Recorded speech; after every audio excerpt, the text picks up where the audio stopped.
أعدوني إلى وطني.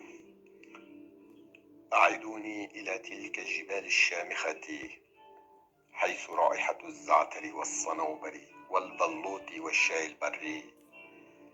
أعدوني إلى سنايا أشجار الزيتون المرصعة بأنام الفلاح الكردي. أعدوني إلى تلك السهول الغانية، حيث شقائق النعمان والفراشات الملونة مثل فساتين الفتيات الجميلات في أعياد النوروز. أعدوني كي أستريح هناك حيث أنا أنتمي، هناك قلبي وهناك روح أغنيتي، هناك فرحي وشجني.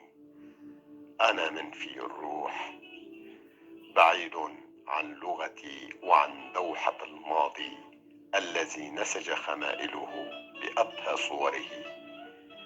كم ضاقت مني لغتي، كم ضاقت مني لغتي، وكم تعبت مني لغتي، وكم حزنت علي لغتي، وكم مت في عناقيد الشوق تاركا الروح ورائي لتعتصر على رحيق الأيام المتبقية الغارقة في بحر الأحزان، وعلى نزيف الاشتياق لذكرياتي الماضية التائهة.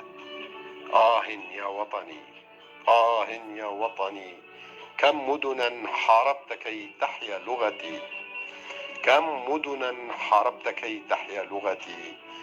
كيف للعشاق أن يموتوا وحدهم، كيف للعشاق أن يموتوا وحدهم.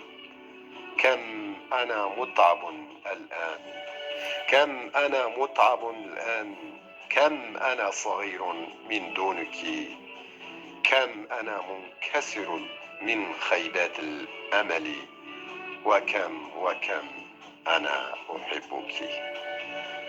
صباحك يا وطني صباح خير على أهل الزيتون والرمان والتين والعنب. صباح آهات الموت على جدارك الرخامية. صباحكم يا رياحين قلبي، صباحكم يا رياحين قلبي. صباح خير يا أحبائي، صباح خير.